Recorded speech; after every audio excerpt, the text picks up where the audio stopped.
Today's program is Integrated Management: How Sustainability Creates Value for Any Business and Any Curriculum. Our presenter is Robert Sroufe of Duquesne University. I will read the announcement that had been posted for the benefit of those who had not seen it and those who are reviewing the video recording at a later date. This webinar is informed by Professor Sroufe's latest book, Integrated Management: How Sustainability Creates Value for Any Business, just released by Emerald Publishing Ltd in October 2018. Integration has been a key theme across the general management, organizational behavior, supply chain management, strategy, information systems, and the environmental management literature for decades. Integrated management is the key driver of innovation and profitability in progressive companies. It reduces risks while pursuing new opportunities, and the checks and balances for prudent management are baked in the strategy for modern go-to-market synergy and growth. Professor Sroufe will provide an evidence-based approach to integrating sustainability into courses and curriculum, and he will discuss the use of the book and live projects in the top-ranked Duquesne MBA program. What can be done then by individuals, functions, organizations, value chains, and even whole cities to integrate and align sustainability? To answer this and other questions, the information in this book finds enterprises already on the path toward integrated management and strategic sustainable development. It considers the opportunity we have to enable an enterprise value proposition that includes environmental, social, and governance, or ES&G performance. Integrated management applies a proven strategic planning approach to uncover the tools and actions available for change management and performance measured with an integrated bottom line. Using evidence-based examples from best-in-practice enterprises, proven management tenets, models, and tools alongside emerging technologies, we can develop integrated solutions aligned with the UN Sustainable Development Goals. Robert Sroufe is the Murren Chair of Global Competitiveness and Professor of Sustainability and Supply Chain Management at Duquesne University's Palumbo Donahue School of Business. He is involved in developing and delivering action learning pedagogy within the #1 ranked MBA Sustainable Business Practices program, producing future change agents.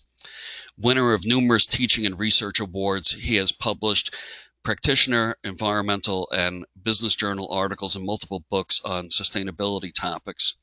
As a public speaker and consultant, Dr. Sroufe utilizes integrated management practices to help decision makers solve problems, improve productivity, increase revenue, and enhance competitiveness with a range of enterprises.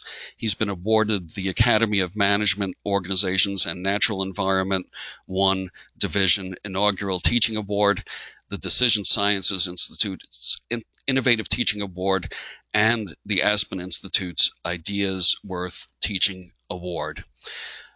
With that introduction, I am going to hand the presentation over to our presenter. We're glad to welcome Robert Sroufe. Robert. All right, thank you so much for the opportunity to connect with everyone else that's out there today and all the work that you're doing at the SCC. I'm thrilled to see you came to Pittsburgh this last summer and hope that we can get you back sometime in the future. As we move through today in my slides, what I've set up for us as our agenda is what I was already kicked off for us, and that is the welcome. I will then step us through what is the integration opportunity. I'm going to put this within the framework for strategic sustainable development, and then get into unpacking the book and the context around the book itself. So I'll review the content, look at action learning, and put this in the context also for readers that it's about integrated enterprises, and ask questions at the end of chapters that involve, what is your intent? How can you take the information within chapters, apply it, research it, and learn about the organization or the enterprise in which you're in, and make this an applied learning approach to understanding what sustainability is and how it is part of every function in every enterprise. And then we'll look at, as we move through the chapters towards the end, how this scales to supply chain, cities, and global initiatives. After unpacking the book, I'll then take a step back from that and talk about the course context in which I've taught this. Pause for Q&A, as Ira said earlier. He'll be fielding questions that will be coming in from people in the chat box, and then I'll try to respond to those. I'll talk about syllabi for this and how the book has been used within existing courses now, even though it's only been out since the last quarter of 2018, and what we're planning on doing with some of it in the future. I'll then take that up another level and talk about our MBA and sustainability curriculum and how the book and my courses fit within that context, and our live consulting projects as we thematically move them through each of our semesters in a 12-month MBA program that's been ranked very highly by a number of organizations over the last 10 years. So in that vein, Ira is already taking care of the front end of this with the introduction.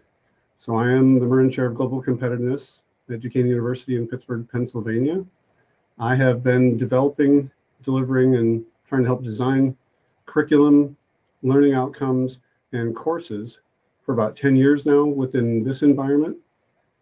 I have been recognized by multiple organizations for the courses that I'm talking about that are unpacked within this book, and probably a 10-year process that went into the development of the book, working with my students, their consulting engagements, and area and even national project partners as we do live consulting projects year-round. I actually just came a half an hour ago from a living building and a group of students as a team presenting to a local client on high-performance buildings. So this is something that we do on a year-round basis within a 12-month MBA program that includes international study abroad and problem-based learning as part of the core required sustainability courses in their curriculum.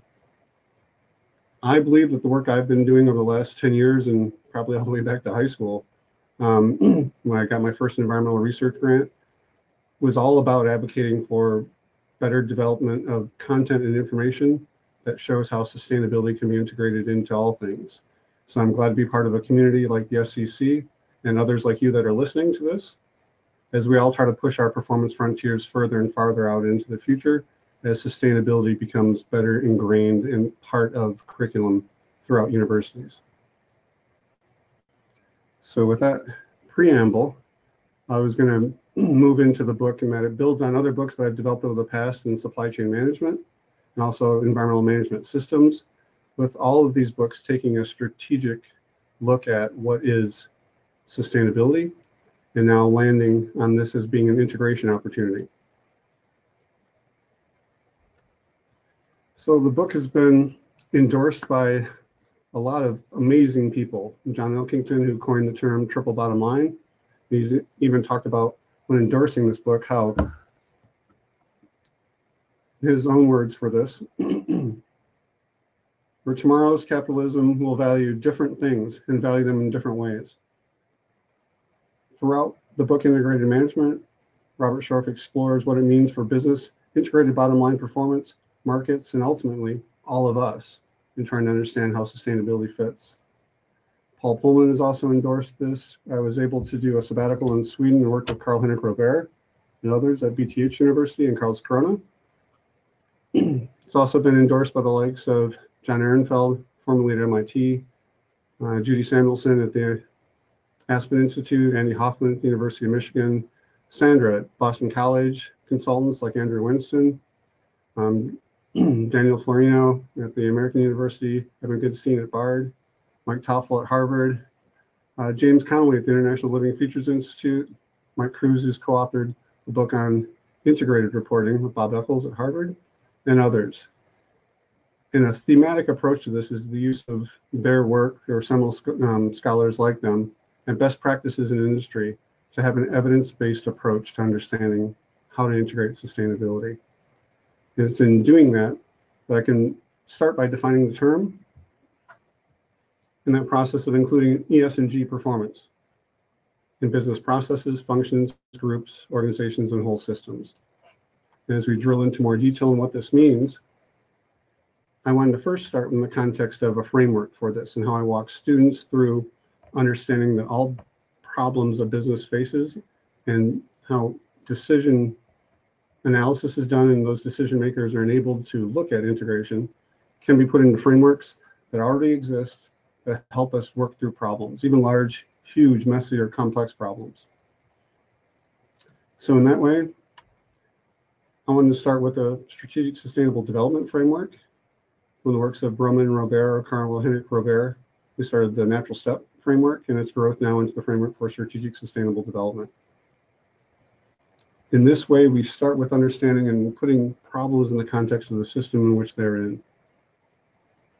The biosphere, society, the earth, and the systems in which it's interconnected with or interdependent upon. Next, we want to look at how we want to define success. That success comes in principled levels of looking at it and framing it around 8 principles that I'll talk about next. And knowing that if we're in violation of any of those 8 principles, this is a way for us to define what is and what is not sustainable. Anything we should do involving sustainability should be strategic. For too long, I think leading up to the creation of this book and other things I've been involved in, environmentalists have told people what they've been doing wrong. We've spent more time actually marketing the problem than we have been in selling the solution, it seems. And I figured the book and our curriculum and the way in which I deliver my classes is a new opportunity to show that this is really a strategic initiative that helps us create value, and that out of all the actions we can take, there are ways in which we can prioritize them, look at implementation plans, and know that there's a whole business toolkit behind this. And this is the 5-level framework of systems, success, strategy, actions, and tools that help frame any business problem. So those 8 sustainability principles. In extending the natural step, which had 4 of these principles in the past into what are now 8, in a sustainable society, nature should not be subjected to systematically increasing concentrations of things we extract from the earth or concentrations that we produce and are put back into society and the earth. Third, we should not degrade by physical means the planet itself and those environmental ecosystems that we are interdependent upon. Now that is extended into the new set of social sustainability principles, in that a society, people are not subjected to structural obstacles to their own health, influence, competence, impartiality, and meaning making. And in this way, we can start framing any problem and going through the lens of the 8 sustainability principles to see if the recommendations we have and the ways in which we want to move forward through this help us in a strategic way that creates value while not working against these principles. In this way, we can operationalize and define what sustainability is in the context for any customized approach. If it's a for-profit, a nonprofit, a supply chain, a whole city. So the framework is generalizable and something that I've been using for many years leading up to its newest evolution as strategic sustainable development. So part of this then, in using that 5-level framework, is a planning process. So strategic planning should involve a shared vision of where we are in the future. And that vision should start, and even in our own program, it starts at orientation. Incoming MBA students are asked what their vision is of sustainable business practices and their role within the business environment and integrating sustainability. I then look at that and how they've come into framing this themselves with their vision. And every semester we revisit that and update this through double and triple loop learning about how to integrate sustainability. But we need people with a vision to begin with. Step B really looks at assessing your current reality, understanding your baseline, where you are, analytics, data and numbers behind how what we are currently doing can be improved to close a gap, and brainstorm what we can do for actions to move us farther and further into the future toward that vision. While there's probably an infinite set of things we can do in terms of those actions, step D is prioritization. What are we going to do first on Monday? What are we going to do 3 months from now, a year, 5 years, or maybe even 10 years out as we look at this as short, medium, and long-term planning for the future? So it's within the 5-level framework, the ABCD planning process, that the book itself is even framed to take everyone through its content. And I'll do that next. So the contents of the book revolve around chapters that have an evidence-based approach to the integration of sustainability within multinational companies and well-established ranked companies, as there's multiple sustainability rankings around the world. It's a problem-based learning approach, asking readers to go out and do their own research, and then apply it to the organizations in which they work, or within the classroom environments in which the book is delivered. Toward the end of these chapters, I ask, what will your integrated enterprise be doing? What will you achieve? And what's your intent? So there are multiple sections to the book, and each of the sections you'll see is thematically broken out into the ABCD planning process. I start the book by looking at what is the integration opportunity, and I'll unpack each of these chapters in a little bit. Second chapter is looking at the critical dimensions of enablers, and 3, a customized approach to doing this for any enterprise. Section 2 is building that shared understanding and getting to that vision, looking at integration across disciplines. Chapter 5, value creation for stakeholders and shareholders. And then section 3, understanding your current reality, looking at design thinking. Systems thinking is in pieces throughout the book, and some of the topics are revisited for double loop learning opportunities as we sequence chapters. Chapter 7 looks at enterprise systems, operational and strategic assessment, and tools that are known for business strategic planning and how they can be applied with the sustainability framework. In the later part of the book, in sections 4 and 5, look at brainstorming actions to close the gap, understanding your baseline, then where you want to be in the future.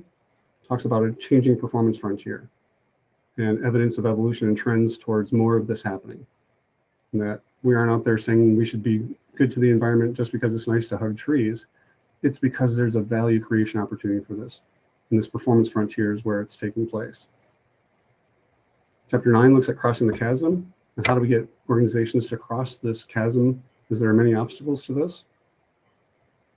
Chapter 10 looks at propositions and how we can integrate towards innovation when changing how we look at financial performance metrics. Finally, in section 5, we look at prioritization and action and look at what is happening with multinational firms, with the UN Sustainable Development Goals, with things like GAP frame and other frameworks that help us understand measurement is already happening. And even if I look at the access that our own students have to ES&G information in our financial lab, we have access to Bloomberg ES&G information at Bloomberg terminals, true cost data, which was recently, or over a year ago, acquired by Standard & Poor's, and then also MSCI Global Socrates. With that type of information available to students and others, we have hundreds of ES&G performance metrics available per publicly traded firm. We can better use that to understand that this is already happening and create a future in what could be, and then look at how we can all become change agents to make this happen. The end of the book is a compendium of topical information for further reading, other models, frameworks, standards, and some help for breaking out information from chapter 3 and integrated management strategy statement with appendices that can help with keywords for assembling this type of a statement. And I'll walk through an example of that in just a little bit. So with that as the contents of the book laid out, I'll then take a deeper dive into each of the chapters.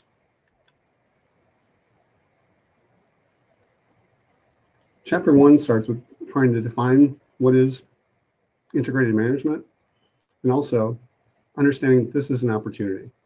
Too often, I think it's been couched as a trade-off in the past. And instead, I want people to see it. This is the value creation process. That value creation process, if I use that graphic to the right from the IIRC, really talks about how there are financial, manufactured, intellectual, human, social, and relationship and natural capital at play, with a vision for how this business model creates value. And if we include all these different types of capital in a more dynamic performance frontier, we can have decision makers with a new vision for the future. This is part of the opportunity of what is sustainability. And why now? Because there are trends of a lot of things taking place. One of them, and what we use throughout the semester and in other courses within their curriculum, is utilizing the social cost of carbon. So sorry, Ira, another SCC is out there competing with you. And in this way, we actually measure and put a value on the environmental and social impacts of a ton of carbon in the atmosphere. To take that a little bit further, we start laying the context and groundwork for how integration is operationalized, and how this can be done in a customized approach for any organization. Part of the chapter looks at then trends taking place to talk about how not only is the SCC being used, or social cost of carbon, but that multinational firms have been using shadow pricing for years with this. That information was compiled by the Carbon Disclosure Project, or CDP, back as far as 2013. The United Nations Sustainable Development Goals are also available to us. The UNEP, or Environmental Program, UNEP, has integrated governance models for sustainability. There's been rapid growth in the number of benefit corporations now coming out. It's also the Conference of the Parties, which COP24 is just taking place in Poland. And there's been good timing on this in the IPCC report, also the federal climate change report that just came out, that are further evidence that this is important and it's already being measured. Part of my work in the past was actually as a systems analyst within the Department of Defense and helping people find environmentally preferred and decision support systems that help to do that. I worked at a time back when Clinton and Gore were there. We had 2 executive orders to decrease by 50% the amount of hazardous materials within government. And I've worked on decision support systems that have helped other presidents.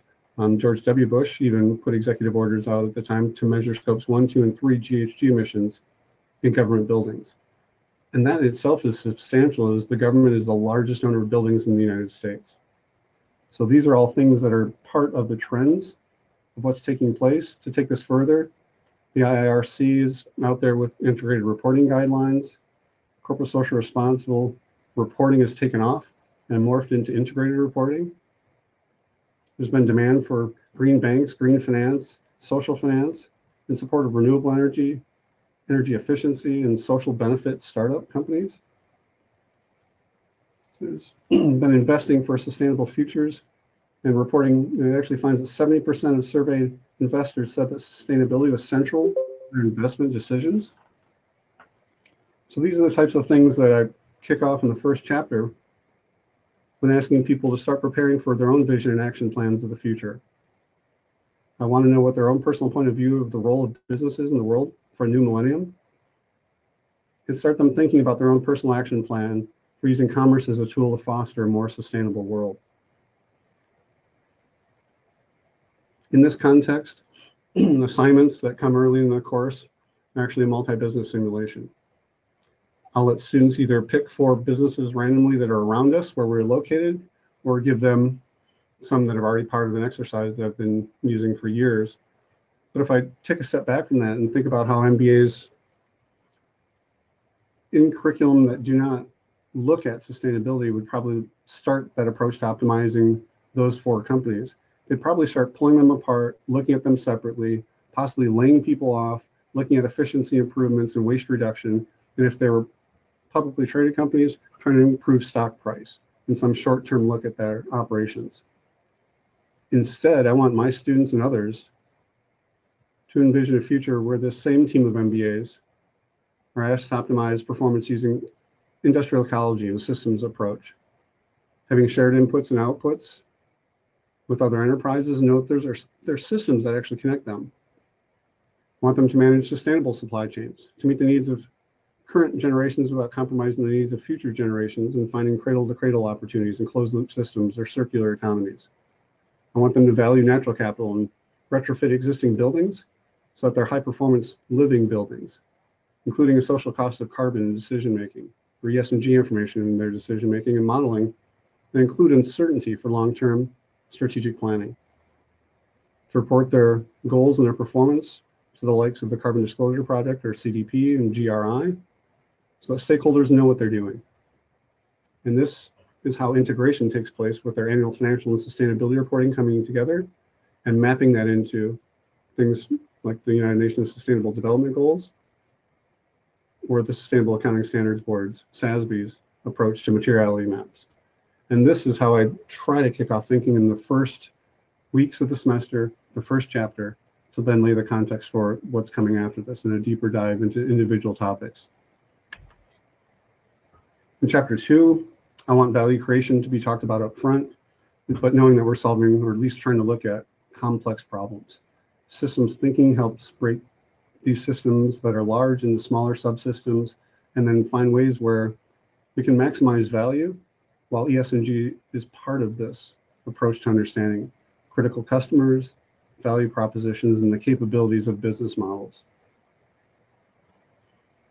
With value creation and integrated value-added approaches to this, I want students and readers of the books to understand there are external and internal drivers. There are enablers, being on teams, goal setting, financial capital, natural capital, and social capital being looked at in materiality especially. To look at a triple bottom line paradox that says that people say they want to do the right thing and help the environment, but usually it's all coming back to a first cost approach and a focus on cost only at times. Evaluators are out there watching them already. So if you think no one's watching, with hundreds of ESG performance metrics for a publicly traded firm, there are already financial analysts out there better understanding your business than you might from just looking at it from only a single functional perspective. Finally, as we move into what is change management for this, it's integration, innovation, design thinking, sustainable operating systems, and a way for us to think about integrated reporting internal to the firm and also externally. Assignments for students when looking at this chapter and this part of the course would look at an in-class causal loop diagram, or CLD, breakout, for them to think about a problem or solving something that is typically a business problem and how it's interconnected with other functions within the business or possibly other businesses around them as we build off of that multi-company simulation from chapter 1. So this is also usually a time early in the semester where I key up teams of students to then do breakout work and present back to the class their own sustainability topics and seminars, and I let them choose from things like benefits corporations, cradle to cradle, integrated reporting, and so on. So there's as many topics as I need with teams of students of upwards of usually 4 per team, and I can run sometimes 9 topics over 2 different weeks and let teams present to the cohort and do Q&A and breakout sessions and debriefs based on what they've researched and find to show that it's relevant and that companies are already out there doing a lot of this.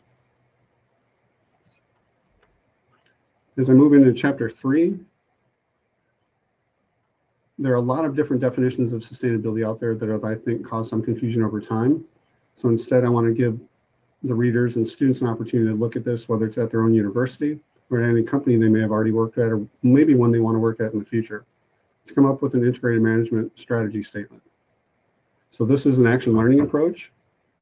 I've actually worked with Peter Senge and people at MIT in the past and done action learning breakout professional development sessions at the Academy of Management, and understanding that the better I can engage students by not doing a chalk and talk lecture, but instead have them research actual companies, the better they're going to want to understand and do this and apply it. Some ways in which I kick this off is to have them imagine a world in 50 to 100 years. And what is that world going to look like?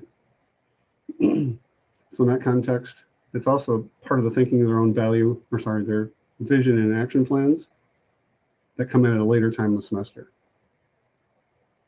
I want to facilitate the strategic planning process, ABCD planning, the SSD, and show its application and have them work through that.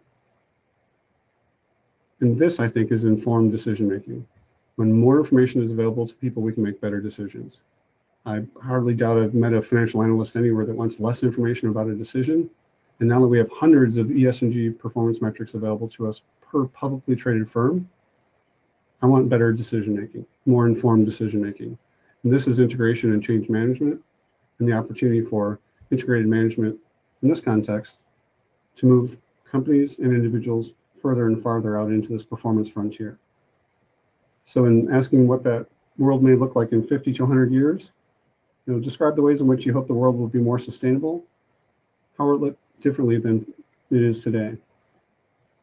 Next, if the population levels off at 12 or 15 billion people, what systems and technology will be necessary to provide adequate food, energy, clothing, and shelter for this? Next, I might ask questions around what kinds of sustainable business practices will be part of this future? How do your activities affect the economic viability of organizations and global communities? And how do our activities affect the social well-being and employees of employees and communities? And then finally, do our activities affect the environment in ways that replenish or diminish natural resources. And early on in chapters 1, 2, and 3, I also set up the context for why a systems approach is important. And it mostly resides in so many of our systems being very inefficient. If we look at information from Livermore Laboratories, on an annual basis, we waste about 66% of all energy created in the United States. When you drive combustion vehicles, you waste about 81% of every gallon of gas that goes into them. The rest goes towards heat and friction. A very small percentage of it goes towards actually moving you, and that's information from the Rocky Mountain Institute. For food systems, food travels an average of 1,500 miles to make it to our dinner plate, and yet we waste 40% of it after that. So these are the types of things that I try to use to elevate how systems can be improved, and that business as usual isn't the way forward. So here's an example of what MBAs have come up with in terms of operationalizing sustainability for themselves in their program. Starts with coming up with a vision. And that vision is then broken out by yes and G. Levels of detail of their program's economic success will depend on these types of things that they deemed important to them. And we start this with orientation in the first week before entering into their MBA program. They want us to look at and focus on these environmental responsibilities.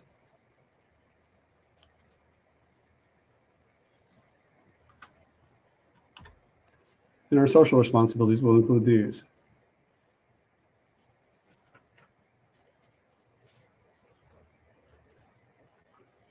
So this is what a cohort of MBAs have come up with and been building on in prior cohorts to work with this too. So I've published information in these areas in terms of pedagogy and business school courses, also the use of different assignments that I've been talking about in these semesters. So we're only up through a couple of them so far. But in this first section, the dynamic performance frontier and going beyond sustainability and the arguments over how to define it is how I kick off the start of the semester. As I move into section 2 and building shared understanding, chapter 4 looks at integration across disciplines and where this is already taking place. So there's more value to be found when looking in multiple perspectives, overcoming obstacles to this, because if it was easy, it would have already been done. There's lots of resistance to this. Lots of resistance to trying to measure and value things when we know that 80% of the value of a publicly traded firm is actually in intangibles. And yet we're myopically looking at typically only cost in dollars. And we can overcome some of these obstacles by showing the value that is created by doing this. But we also know that this is a double-edged sword. We can show that there's also detriment that can be taking place too. But if no one's actually measuring it, how will we ever be able to manage it? So we'll review drivers, enablers, and performance metrics within individual functions. And assignments for students, we'll have them actually break out with only so many of them taking an individual function. And it's a function that either they are currently in or maybe one they'd want to work with in the future, if they're in accounting, if they're in marketing, operations, supply chains, finance, whatever it might be, to then go out and find existing drivers, enablers, and performance metrics for sustainability that already exist. And they can find this in peer-reviewed work that's scholarly. They can find it in professional associations, and good examples of it within multinational companies. These then are the things that help enable and integrate sustainability. Part of this is then getting the system into the room and understanding that they themselves can be boundary spanning individuals, realizing that decisions that are made cut across functions in ways that may not have been thought about without a systems thinking perspective or even a causal loop diagram being applied to that problem to try to elevate and see where their decision in one function may cause issues for another. And they may even entirely be overlooking impacts on the environment. And part of this opportunity early on is to introduce dashboards as a way for key performance indicators to rise up and be part of dashboards for managers, or even things like what we're doing in our school and using it as a living laboratory, so that when people walk into the school, they can see a dashboard and know that we're measuring social cost of carbon within the school. And for every dollar invested in that building, there's an environmental, social, and financial return. And with research that I'm doing with students down the road at Carnegie Mellon and the School of Architecture, We also know that the human health and productivity impacts are the biggest. We can save a lot in terms of energy and water. We can also save a lot in terms of impacts not being detrimental to the environment, but our biggest paybacks come from an integrated approach to understanding human health and productivity factors to this. And dashboards are an easier and quicker way to convey this to people when they first walk into a space, or maybe when they first turn on their computers and think about their performance dashboard as a manager. All right, in chapter 5, then move this into value creation. Materiality, which is something that is really important to SASB, the Sustainable Accounting Standard, is looked at. Shareholder value, making the business case for this and understanding what is a materiality map in terms of, actually going through a GRI G4 approach to reporting sustainability. As you look at the importance of issues to stakeholders and the importance to business. Whenever I have students propose something in terms of making a business case and doing case analysis, they should map their solutions back into how it will impact revenue growth, operating margin, asset efficiency, or expectations, with ES&G performance being part of that. And this is how they can sell their sustainability ideas to people that may only be grounded in accounting, finance, or traditional business role that doesn't see the value in sustainability. All right, chapter 6. We bring in more design thinking, life cycle assessment, and walking students through or readers through your ecological footprint and doing a life cycle product comparison. I've done this in the past with the help of software like Gabi, because there's a free student version available. And then also Sustainable Minds has been bringing forth new alternatives that are much easier to use that do not involve engineering backgrounds for this, so business students can have access to it. But I also want students and readers to think about, what's your strategy for zero? Can we get to zero energy, zero water, or zero waste? I just came from a living building earlier that captures all of its own water. It doesn't have to have water from a city system connected to it. It also generates all of its own electricity that it uses throughout the year. This is a living building, and there are living products that do the same thing. They generate more energy and more water per unit of product than it takes to make that product itself. I'm on the advisory board for the Living Products Hub as part of the International Living Futures Institute here in Pittsburgh. And these are the types of things I want them to think about with the life cycle assessment. So for all the things that we extract from the earth to make something, and how it goes through different manufacturing processes, transportation, distribution centers, and out for use by end customers, how can we make it so that it doesn't get thrown away? As 99% of everything that's made in this country, at least, is thrown away within 6 to 9 months. It's a video of the story of stuff that you can get to information about it. But I also know that this is problem-based learning, and when students are challenged with applying this to products that they're familiar with, so they get to choose them, the learning insights are quite rich. We can also then look at why and how life cycle assessment and design thinking impacts all functions again within an organization and throughout supply chains. And finally, when they look at their own ecological footprint, there's usually a real epiphany in terms of, if everyone else in the world were to consume at the same level they are as citizens of the United States, we'd have some really big problems to face in terms of how we meet the needs of that population and its growth over time. All right, chapter 7, in section 3 now, assessing the current reality and understanding your as-is case, gets into management systems, and energy management systems, environmental management systems are part of that, and those systems that drive and enable decision-making. There are many standards behind this, so the tail end of the chapter wraps up with standards for both social and environmental standards to help enable sustainability.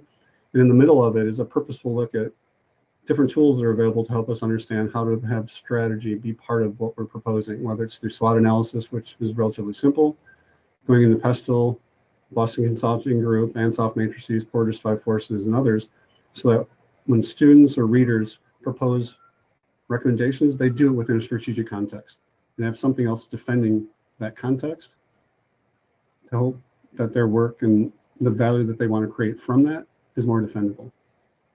So assignments at this time are an enterprise strategic sustainability checklist and a company assessment. So I have an invited speaker come in sometimes, and we'll have students look at individual companies within an industry. Just a couple of weeks ago, we were looking at Peugeot, Volkswagen, BMW, and Ford as an assessment of automotive companies within that industry to see what they're doing and how we can also propose changes to make their businesses more sustainable and better integrated. Chapter 8 looks at the changing performance frontier, materiality maps, and realizing that trade-offs come closer to that frontier line to the far right. But for those companies that are farther back to the left and the bottom of that productivity frontier, there should be no trade-offs. There should be low-hanging fruit for them to get to that is efficiency to begin with, but then stretches into better effectiveness and long-term impacts if we include ESG to get us farther and further out towards that performance frontier. We then review topics like natural capitalism, cradle to cradle, industrial ecology, and double loop learning, going back to their multi-company simulation, showing that industrial ecology is the way in which we connect interlinked systems between enterprises.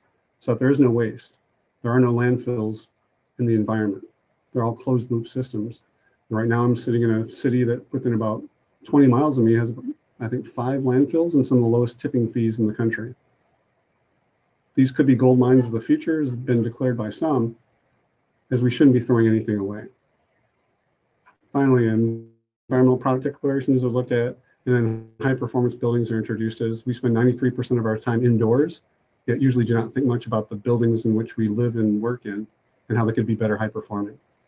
So I introduced a greenhouse gas case assessment this time and get students to better understand and the reader to understand what this means as we move into understanding even the performance measurement like energy utilization intensity or EUI that maps directly back into LEED buildings, living buildings, passive house, and high performance buildings in general. As we also show that SASB provides us with materiality maps across multiple industries that already lets you know what's most important to focus on in terms of ESG issues. This helps us brainstorm actions to close gaps. In chapter 9, hopefully cross a chasm, right? That chasm usually comes after innovators and enthusiasts get this, or the idea of integrated management. Early adopters are next. And there's this chasm that comes into play between themselves and the early majority, late majority, and laggards will be the last in to do this. Look at social cost of carbon again at this point in time, and understanding there are values for this that are well known, that have been established over long periods of time. There's a big range to it, but even putting a value on this as we look at carbon going into the atmosphere from waste, and really all GHG measurement is a measure of waste. We know we can do better at this and actually differentiate one company versus another based on their GHG emissions. This is part of global reporting initiatives, integrated reporting. Impact investors are looking for these opportunities, and benefits corporations are also out there reporting things in different ways that take social sustainability into account. At this time, I'll try to bring in some speakers to talk about this. USGBC and LEED can come into play as I set the stage for more content for my students to actually do a high performance building assignment and design competition around buildings towards the later part of the semester. Chapter 10 is where I introduce new propositions for how we could measure things. And instead of having a balance sheet, we really can look at it as an unbalanced sheet. And I introduced building retrofit examples and how we can look at changing this to show that a lighting retrofit in the past may have taken 5 years for return on investment if we just look at financials. If we look at the environmental impacts avoided, that ROI comes down to 3 years. If we look at the social parts of this and human health and productivity, we can get it down to 4 months for a payback period.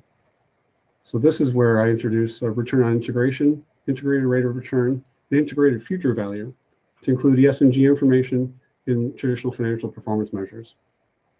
I propose a number of propositions at this time, saying that we currently rely on unbalanced approaches to understanding current financial analysis and reporting. And we can do better than this. We can account for environmental and social value. There's an integrated bottom line that we can use as a goal to get to in the future that offers a more complete picture of enterprise value. And we can integrate environmental and social performance metrics, both negative and positive, in decision-making to make sure that we are not impacting in a negative way those 8 sustainability principles and strategic sustainable development. Finally, the last one, we should stress test investments and decisions with a new integrated approach. We can do that through modeling with that risk for uncertainty, knowing if there are minimum and maximum values around our input variables, running a Monte Carlo simulation 10,000 times and showing with probabilistic estimates which variables are the most impactful and what our outcomes should be in terms of what we can expect. I also use multi-criterion decision analysis, or MCDA, so that way we can take both qualitative and quantitative information into account in our decision making. I use an ergonomics case study that I wrote myself years ago, and it's still available, I believe, in the public domain, for looking at how we do this in an environmentally responsible manufacturing environment in the furniture industry. There's also a sustainability retrofitting case that's out there that looks at multiple options within apartment complexes. And I set up an energy management system design competition for students to look at our business school as a living laboratory and know that if they're going to invest $1 in the building, we also want to see their environmental and social sustainability returns on that. Chapter 11 gets us in the final section of prioritization and action. Introduction to the United Nations Sustainable Development Goals, and understanding that there are 17 goals, 169 targets, and anything that they recommend for that building design competition or for in their consulting projects outside of this class and this book can be mapped back into the UN SDGs. I use the funnel metaphor from the Natural Step program in the past to say that if they're the ones with a vision, and their vision are their recommendations, they need to understand their benchmarking of their current situation to then take us through how we get from that current situation and backcasting from their vision to understand the actions that are taken and reiterate how the book has been laid out thematically. We look at the impacts of corporations and know that Forbes and Newsweek have already ranked a number of multinational companies, and we look at those rankings and what the performance metrics are for them. We look at high-level measurement and alignment options with gap frame and that spider diagram to the lower right, the UN SDGs, and how do we turn options into actions and prioritize goals for a future that would be more sustainable and a more sustainable society. My assignments at this time are a company assessment that actually is due for us to then debrief teams report out to the entire class in terms of what that looks like and how it maps into a climate strategy, the focus on GHG emissions and sustainability. The final chapter of the book then looks at the future and what could be. The diagram to the right is some research that I've done in supply chain management and review of over 100 and some articles, and social network diagram of those things that are most important when connected to sustainability. And it's that resistance to change, a focus on cost, things are hard to measure, conflicting organizational objectives. Those are all the challenges that get in the way of us getting further and farther out in that performance frontier. We need innovative decision makers, being students and the readers of this book and those that want to integrate sustainability into organizations so that they can design a better future for us. Strategies, functions, systems, value chains are all opportunities for this to come around at scale. And this is my call for integrated management action. I have optimism for this. And in the words of Donella Meadows, work with open-minded people to get to a more sustainable future, fear nothing but closed minds. My assignment at the closing out of this second semester class and in the MBA program is then students turning in a vision and action plan, which was actually just turned in today and this week for my current class. I asked them their personal point of view for the role of business and their personal action plans to then go back and look at and revisit what they wrote down when coming into the first week of the program during orientation. So that way we have double loop and triple loop learning as we'll revisit this again in their third semester. Inspection copies are available from Emerald Press. The back of the book is really a place for more information that goes beyond the chapters that we talked about or that I unpacked today. My syllabi from the past have been available through places like the Aspen Institute and others that they're publicly available, or you can always email me and I can send them to anyone. This book is being used within a cohorted daytime MBA program, also part of a professional part-time MBA program and executive programs in that way outside of our cohorted program. And we're now just on the cusp of kicking off a new undergraduate major in sustainability next year at Duquesne.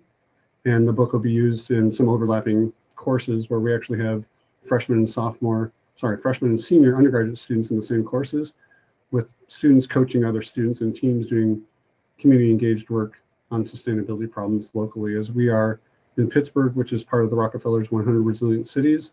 And we're also involved in the 2030 District Challenge globally. And these are both ways to find opportunities for sustainability to be better integrated at the city level. So this is what I've been able to do so far and the launch of the book in 2018 and its use in existing courses. If I take a step back from that now and maybe ask for some questions or some things from Ira, maybe that have been coming in, I can try to use that as a Q&A option right now, and then later transition into our curriculum. Robert, I have just asked everyone in the chat box to submit their questions. I've tried to ping them throughout the webinar. At the moment, why don't I throw two questions out that I have based on what you've presented so far. Okay, fantastic. One is in your discussion of Chapter 4 and talking about human health and productivity factors. You made some astonishing comments that I had not really heard before in terms of the magnitude of the impact, and later in the presentation referring to utilizing that set of factors to measure return on investment.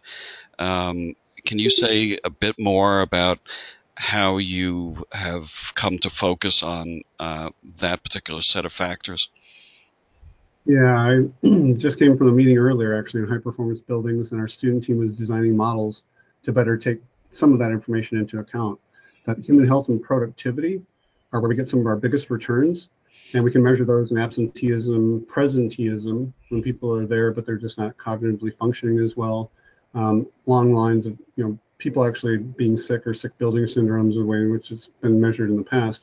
But that work that I referenced specifically was with Rohini Shrivastava, an architectural PhD student at CMU, and some life cycle assessment work that we did in comparing some of the best countries in the EU to India, and then also to the United States, and doing 12 retrofit buildings and looking at the costs and paybacks of those retrofits, taking into account the life cycle impacts from the utility systems within those countries and energy consumption within building retrofits that are, new skins or new outside the buildings, new windows, lighting systems within, and things along those lines. So that's what's helped push me. And being in Pittsburgh, we have a lot going on with high performance buildings here.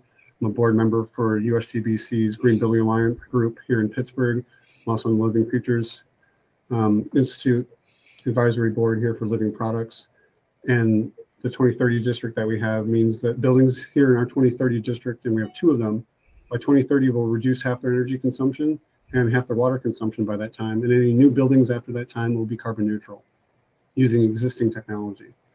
So it's an evidence-based approach that I try to take, and we're still figuring this out. We are using our business school as a living laboratory. I have sensors within the building to show us that indoor air quality is important, and that is actually 4 times better indoors than it is outdoors right now.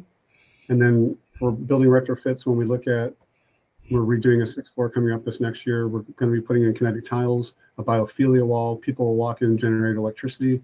The biophilia wall will have that air, the indoor air quality be better. And we'll have United Nations Sustainable Development Goals wrapped around the walls to let people think about that environment in which they're in and how it can be healthier and more productive.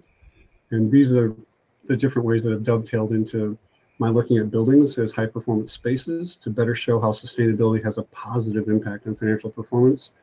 And I'm part of a co-authored group on a book that will be coming out next year on this with existing buildings. Excellent. Thank you for that explanation. The other point that I wanted to quickly ask you about was back on your slide about Chapter 2. There are many folks in the business and sustainability space who heavily focus on risk management, and that is understandable. But in your graphic on your Chapter 2 slide, as you moved over to the right side, you emphasized change management, which is something that often I find gets lost in the shuffle in favor of the risk management approach. I was wondering if you could comment on your inclusion of change management as a key component there. Yeah, I love change management and that it makes us take a step back and try to think about those interconnected opportunities within the recommendations that we have for business problems. I've got a paper on this in the journal Cleaner Production on how to integrate sustainability and its impacts that involve change management. So that was actually done interviewing about 25 global leaders of sustainability and multinational companies that are high ranked, and then content analysis of those interviews to come back to how important change management is for us to get to integrated solutions that are more dynamic. So I love change management, and that is also a great way to talk about the importance of all the other courses that these business students are taking and the other functional perspectives that are out there, and how that change management is an enabler for this to work across those disciplines so that they are not competing in some way against each other, but instead better enabled to integrate. Excellent. Totally agree. And you said that paper is in the Journal of Cleaner Production? Yeah, that was last year, 2017 paper in Journal Cleaner Production. Very good. Well, I don't have anything else coming into the chat box at this point, so why don't I hand it back to you to wrap up on your slides? All right, sounds like I've overwhelmed them by being a fast talker and probably mumbling at the same time. I'll try to slow down then and take a step back and look at our MBA curriculum. So the book that I've talked about and this integration opportunity is within a 3-semester, 12-month program. In the first semester, when students come in the summer, I'll unpack this, kind of one semester at a time, but we break this out purposely in thematic ways, where the first, second, and third semesters are different, and then we build in skill coaching and other opportunities outside of courses, and sometimes bring in speakers for this, do design kind of thinking opportunities with them, design charrettes sometimes and other things for half a days or multiple days, and also engage stakeholders that are outside of us to do live consulting projects as core required parts of our curriculum.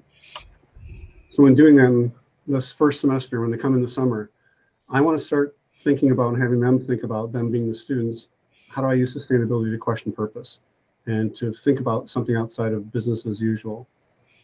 How does integrated management elevate thinking? I have to think about not only my own functional perspective, but all those other perspectives that enable my decisions to become a reality in terms of a product or service. And finally, how do students and faculty retain commitment to sustainability when they're confronted with all these conflicting paradigms and others that have been pushing back at this for years, telling us that the only thing that's important is to make a dollar or shareholder primacy. And we know that books by Lynn Stout and the shareholder value myth push back on this, and current readings by Bauer and Payne and Harvard Business Review really question decision making in this way, and that there's a more dynamic approach to it. So I set that context and that stage and orientation, and I try to use sustainability as the lens for this integration opportunity as they start the program, and then keep touching back with them at different semesters as they progress throughout. And then while they also start taking my class in classes, I'm involved in the consulting projects 2 and 3, and also the second semester or the fall semester, strategic sustainability and model scores. So those were the assignments that I was alluding to earlier when unpacking the chapters of the book. So I build off of things from the very first day in which they get into the program. I use the SSD as a framework for them to apply to anything. It's generalizable. I want them to operationalize integration in any organization and know that there's an approach to doing this. So I have them purposely do it as an actual assignment in class. We do breakout work and flipped classroom work probably every week, if not every other week. Students are in charge of their own seminars and delivering information as content experts, because then they can be better able at identifying that same topic as applicable to one of their consulting projects later on. So far, we've done almost over 150 consulting projects to date. No two projects have been the same. Our range in value to clients is upwards of maybe $40 million in a more tangible sense, down to at least $100,000 per engagement. And we do this at a no-cost approach to any of the engagements with our project partners. I'm running anywhere from 4 to 7 of them in a given semester. And I use the book and this strategic sustainability models course as the jumping off point for intersections with other faculty, other courses, and how sustainability can become part of curriculum and not have to be set aside in specific courses that stand alone. So some of the things I talked about in our assignments were listed as life cycle assessment, the EMS design competition or energy management system competition, their vision and action statements, and then I put these things in envelopes. When I had them revisit the vision and action statements today, I had them update it, put it back in the envelope, and I'll bring that envelope back out next semester and do that again for a triple loop learning opportunity about how their own sustainability mindsets have changed within a 12-month experiential learning process. For leading change in the third semester, they're also studying abroad and doing problem solving as they're going into other countries. We're running a consulting project with Covestro locally here, while they're also visiting a Covestro company in Spain this year. We've moved it around. We've been in Scandinavia, China, parts of the African continent, and Latin or South American country context also for this. So we're always looking for another place to go to find where sustainability is relevant and have students experience it, and then bring it back to the States and try to compare and contrast what that means here versus there. We do site visits throughout any semester. We can line them up, but we tend to have more of them in the spring semester.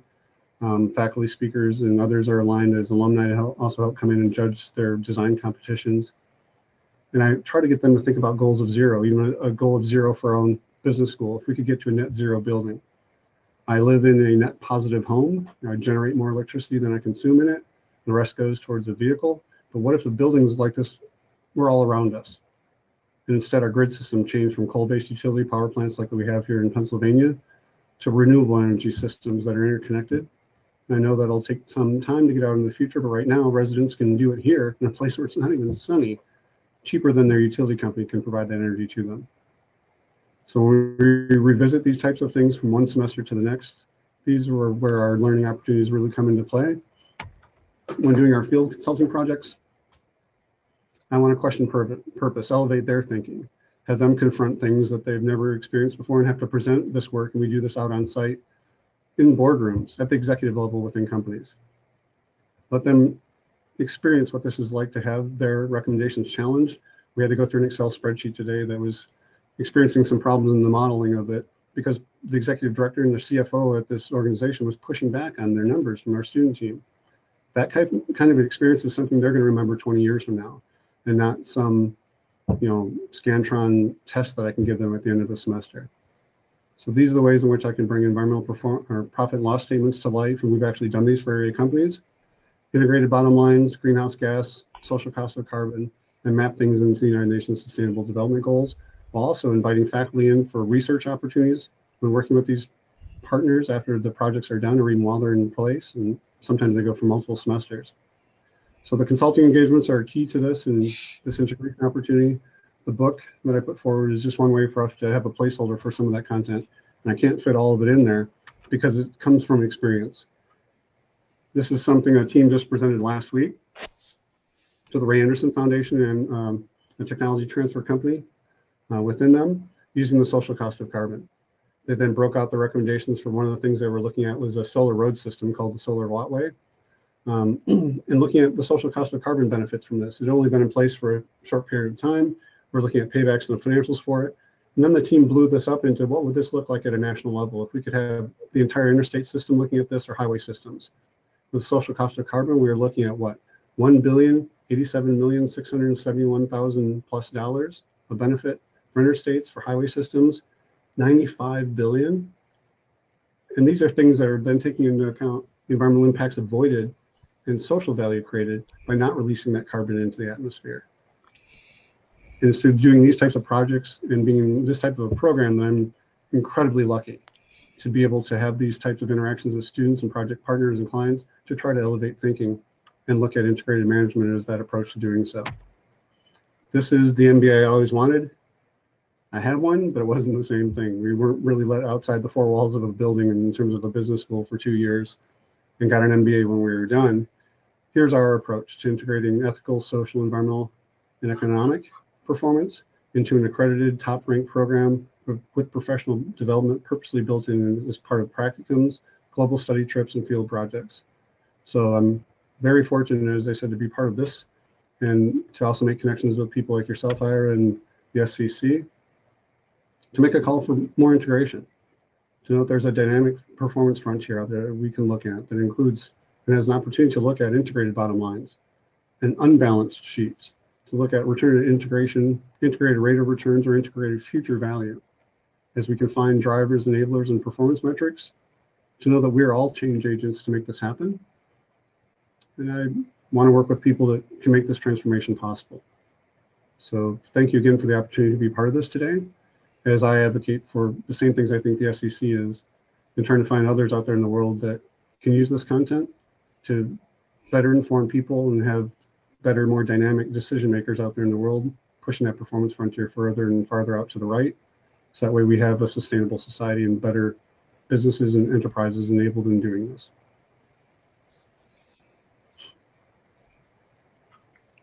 And with that, see if there are any more questions that we can try to field. Absolutely, Robert, and thank you for your thoughts at the end of your presentation. Speaking for Sustainability Curriculum Consortium, I know we want to continue to collaborate with you in the role that you wish to play in the transformation. To help us wrap up, there were a couple of other questions and comments that came in from both Shelley Mitchell and Dan Scleroux, so I'll try to group them together. Dan comments that he seeks to ground undergraduate students with private sector approaches, solutions, and sustainable business practices, and they seek marketable entry-level skills too. And his question is, how does your book provide for such, please? And then he goes on to ask, similar to an earlier question from Shelley, do you have any learning aids like lesson plans or PowerPoint presentations or media that accompany the book? Great questions, Dan and Shelley. Thank you. So, Dan, the skills that I hope students and any reader gets out of this is that framework approach to understanding business problems. I try to tell my students in a case analysis situation, you should have about a 2-hour time period. If your direct report or your boss at a company gives you a problem to solve, within 2 hours, you can come back and work through something that gets you down the road to a solid solution. Over more time, you can work at the implementation plan, short, medium, and long term. But that in itself is a skill building process to recognize problems, explicitly tell others that are around you that are going to be engaged in this problem why you're engaged in looking at it, the frameworks you're applying, how it relates to strategy, and how you're going to define success. And that itself is a process to go through that makes the end result more defendable. So those skills, I think, are also partially analytic skills. I talked about using at-risk software in this, or lifecycle assessment software, and I've used both and currently use at-risk in my courses. So that way we can take Excel-based approaches to financial analysis, run Monte Carlo simulations around them with uncertainty around what that future may look like, and build out even more skills in terms of modeling with something that's getting relatively easier to do, right, with Monte Carlo simulations, and I think a $50 fee for students to get to the student version of at-risk. So skill building comes from problem identification, working through frameworks, applying tools, and letting that audience know this is already happening. We're not trying to propose something that's new or just theoretical. This is an evidence-based approach to solutions that create real value. So I think that's partially getting at some of Dan's questions. I love the please at the end of it, because I think we're all looking for those types of things. And that folds back into Shelley's ask for learning aids. PowerPoints, I'm still working on building out for this. I've got PowerPoint sets that I can make available to people based on individual kind of approaches to this. They may not fit everyone's needs, and I'm sure they're designed for my approach, which will be a little bit different. But within that, I don't not at this time have multimedia available for this, and we're looking at building that out in the next year or so. So learning aids can also be the experiential learning that I do with our assignments in courses, and I do make those available to people. And eventually the plan is to have a website with all of this available, but that's going to take a little bit more time to roll out.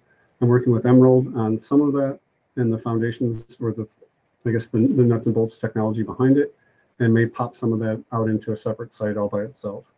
So thank you for the questions. I know there are probably more, and I'll follow up with Ira afterwards to make sure that we can get to all of those and post those back to everyone. Thank you, Robert. Thank you, Robert. That was just a very powerful, comprehensive presentation, and I know we all learned a lot. We appreciated the unpacking of your chapters and the approach that you're taking at Duquesne. We will follow up with you. Thanks again. Thanks to everyone who stayed with us to the end of the webinar today. Look for our further announcements on webinars that are being scheduled for January, February, and March.